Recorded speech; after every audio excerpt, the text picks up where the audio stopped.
Reaper's Gamble by R.E. Holding. Prologue. Waves of desert heat pulsed over Lauren's skin, but all he felt was cold. He strained to sense his surroundings, seeing wave after wave of yellow dust blowing over the dunes. A grinding static muffled his eardrums, drowning out the screams of his friend. None of his books had ever taught him this. No book ever told him what it was like to die. Chapter 1. Lore and his dad. "Lauren B. Turningus, get up here, now!" Gale's voice had found its way through the thick basement door, jumping down the steps, two at a time, and rolling into Lore's dreamy ears. He yawned and turned on a small tech light perched on his nightstand, its white light painted to the crude and splintered wooden surface. A thick and dusty manual titled Guide for the Non-Guild Faction of Law, Roundsman, sat like a boring brick on the nightstand. Pages poked out from the sides as if desperate to escape their own binding, and a stained wet ring encircled the word law. Next to the book, his fingers flopped over a small black disc the size of his palm, and he drew a series of taps on a slick shell. A hollow pick and his quick chat sprayed from the disc and hovered. No messages, no calls, no friends. "Coming!" he shouted back up the stairs. He had overslept again. Yawning once more, he swung his legs over the side of his hard mattress, throwing aside a padded woolen comforter inlaid with silver threads, a lavish gift his sister, Eva, had purchased from a shepherd in Auden.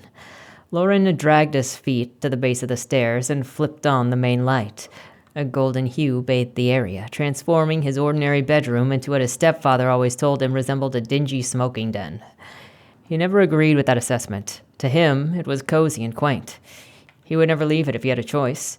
An oversized dark chair and 3 tall bookcases crowded the far corner of the foot of his bed. The bookcases were filled with tomes of all shapes and sizes in a rainbow of colors tinted by the golden cast of the light. He rummaged through the closet with white socks pulled over his calves and a loose left toe that folded over his tip of his foot. Lauren chose a wrinkled, plain black shirt to pull over his messy hair and a pair of stained tan pants and brown boots scuffed all over the toe. Gale always told him that he had a laziness in his walk that he couldn't quite put his finger on, and that was why he wore his boots and socks out too fast. He slid the black disc in his back pocket and checked the mirror. Light gray eyes set into a ruddy face, and a mess of ash blonde hair stared back at him. "Lauren, get up here!" Gale shouted again, as loud as the first time. The blonde mop on his head flopped over a sweaty brow, which he slicked back with a wet palm. The stairs protested under his boots and squeaks and fits as he lay laden steps over them. Reluctantly, he made his way upstairs and into reality. Light slapped his tired eyes when he opened the door leading to the main house. Stark white hall stretched before him and toward the kitchen. Digital pictures decorated the walls, which cycled through images of the family, places they visited, and his stepfather's medical friends. Only one hollow pic of Lauren and Gale together had been programmed into the cycle of images, and it wouldn't show when he walked through the hall. The frames blinked and strobed through their cycles, which made him dizzy. He focused on his feet to drive him forward through the hall until he stepped onto the marble tile flecked with gold. A serious middle-aged man with thick-rimmed glasses sat at a wide island counter with an assortment of many tools lying next to him. They were impeccably vertical, with an occasional tube-based tool wrapped in a spiral and fixed neatly in place. They were all pointing at Lauren. "How many times have I told you not to walk around in the house with your shoes on? Take 'em off." "Yes, sir." Lauren slid his droopy socks from his boots and shuffled toward Gale, who glanced up at Lauren and shook his head. The small house servant stood in the corner of the kitchen, watching the pair still a stone. She was a Foscan, eerie and beautiful. Dag the Small, Gale called her, in the tradition of assigning bastard names to Foscan rebels. She was far from any rebel. Lore only knew her as meek and fragile, with ethereal beauty and unblemished pale gray skin, shiny black hair, and those indescribable eyes. Like a typical Foscan, her eyes were white, catching the light at angles that gave them the appearance of an inner glow. He swore he saw those reflections in the darkness of his room at times. Gale wrestled the newslight paper in his fist. His studied gaze peered over the top of the paper at Lauren's wrinkled shirt and stained pants. "You look like a slob," he said. "I need to do laundry," Lauren responded, settling into a chair opposite Gale. A trio of chirps emitted from the black disc sitting near the tools, identical to the one in Lauren's pocket. Gale's dark brown eyes continued to study him over his glasses. Then he held up a finger. "Yes, of course I'll wait." Laura sighed. Gale pressed to the center of the disc, and a hollow pick slung out in front of them. "Go for Gale," he said. "Hey, Gale, we're going to need you in about 2 standard hours," the hollow pick buzzed in a robotic, stilted voice. "Right. Be there in 1.5. "Heard. Donnelly out." Gale pressed to the center again, and the disc sucked the hollow pick into its core.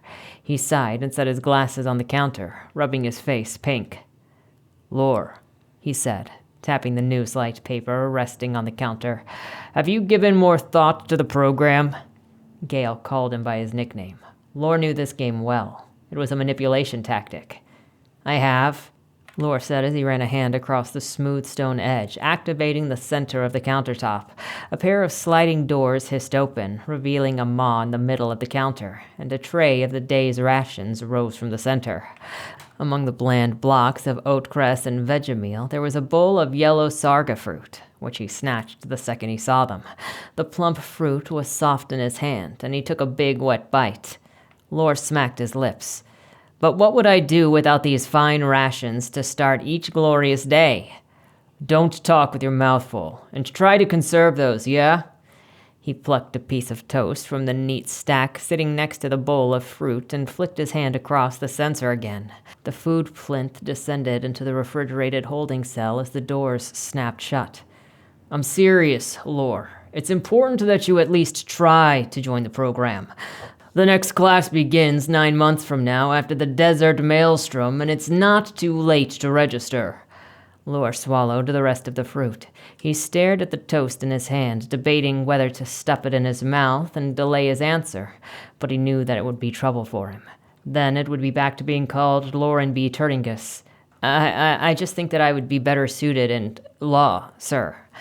Gale pushed his chair back and gaped at Lore. "Law? You serious? What kind of law?" This wasn't what he wanted to discuss today. He didn't want to discuss it any day. "Well, I was reading about roundsmen and I—" "Absolutely not!" Gale slammed a pencil down on the counter that Lore didn't see him holding. "Do you want to end up like that kid Gregory?" "He wasn't a kid, Dad. I'm pretty sure he was your age." "Whatever. He was just a kid when I was a kid." Gale jabbed a thumb at his chest. "My point stands. Do you want to end up like him?" No, but roundman work is tricky, and Gregory messed up, right? I've been researching the role, and I think that—" "I said no." Lore knew the conversation was over.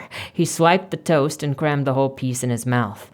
Gale pretended Gregory's death didn't bother him, but it did. He rarely talked about the guy, but Lore knew that he meant something to him at some point long ago. The name had come up for the first time shortly after his mother died while Lore was still young. He had wandered near the bedroom while Gale talked about the incident with someone over the phone. It was the first time that he had seen the shimmer of a tear in his stepfather's eye, and the last. "Look, Eva is happy in her city and she is thriving. I only want the same for you. You understand that, don't you?" Dry toast seized his tongue, and he wriggled his jaw into position, the partially soggy ball under his teeth.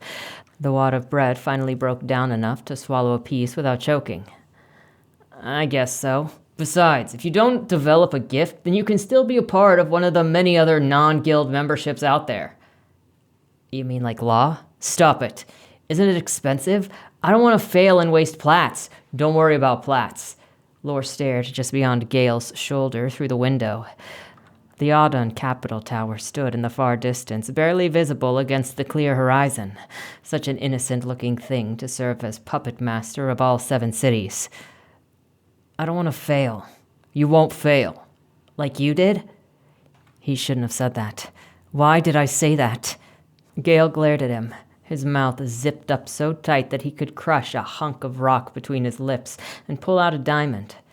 He straightened his collar and ran a hand over the side of his balding head, blowing a puff of air from his tight mouth and making an angry whistle.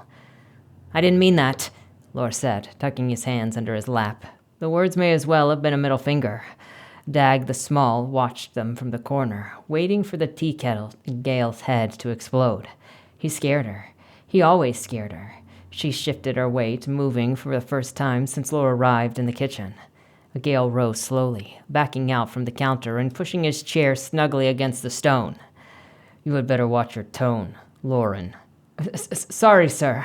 I was just trying to tell you that I'm afraid to fail." "Doesn't matter now." Gale clicked his tongue. "I'm signing you up for the program, so you find a way to deal with that and swallow your pride." Lore's heart sank. 3 words were all it took to course-correct his future. "Like you did? What were you thinking?" "I have to go. They need me. Figure it out, Lauren."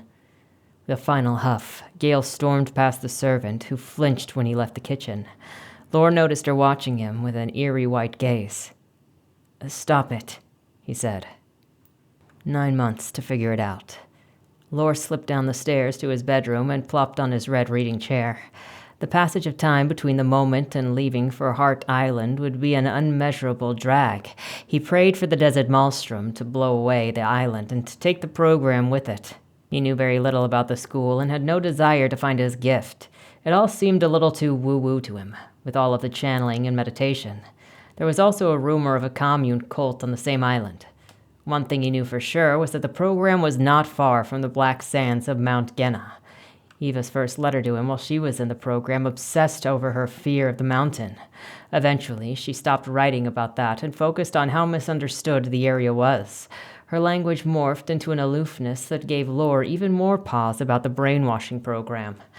He leaned over to study the book on the shelf, searching for anything that might give him insight onto what he was about to get into. Cycles and traditions, roundsman duties, unusual flora and fauna of the Northern Bridge, the history and annals of the guild, abilities and memberships, formative years, Tome 1, how to relate to others and maintain relationships, medieval marvels and the salvations behind them, well-rounded rations and a curb diet, what they don't tell you. Lore sighed. At least nothing on his shelf was of any use. The one thing that baked his mind was the sheer cost of the program, with no guarantee of success. The price of prestige was steep, and he didn't want it. Why stick it near Mount Genna? Why would Gale want to spend plats to put me through a program that might fail us both? Eva was lucky to find a home with the engineers in Ascendia. Gale was so proud of her when she discovered her gift, as it brought more social credit to the household. Lore always found it odd that something like guild work was praised higher than what Gale did, which was saving lives as a medic. Lore slumped back in his chair, pulling cycles and traditions, roundsman duties from the bookshelf. He flipped through the musty pages to a dog-eared corner that marked a chapter on dress. Law had his heart, and it was free to learn at Peakwood Academy just down the road. He could live at home, save money, and learn what he wanted, when he wanted. He tried to remember his conversations with Eva when she came back from the program. She had an implant, and that didn't sit well with him. Eva showed him the lump in her skin. "It's how they unlock your gift. It's kind of big." He poked it, watching it slither under her skin. "Yeah, it hurt at first, but I don't feel it anymore. They do it right on your second day, so you have plenty of time to heal." "How long does it take for you to find out?" "Find out what?" "You know, whether you belong to the guild." "Oh, it depends on the person. It took me about a month, which the guide said was on the longer side." "Well, what do you do for the other 5 months that you're in there if a month is a long time?" "That is when you practice using your gift. Trust me, it takes some getting used to." She smiled at that, a wistful look in her eyes. She didn't explain further. Lore didn't ask. He didn't care. It wasn't long after that she got the call from Ascendia with an offer from the 7 cities. Her acceptance marked the moment that her shadow cast long and dark over Lore.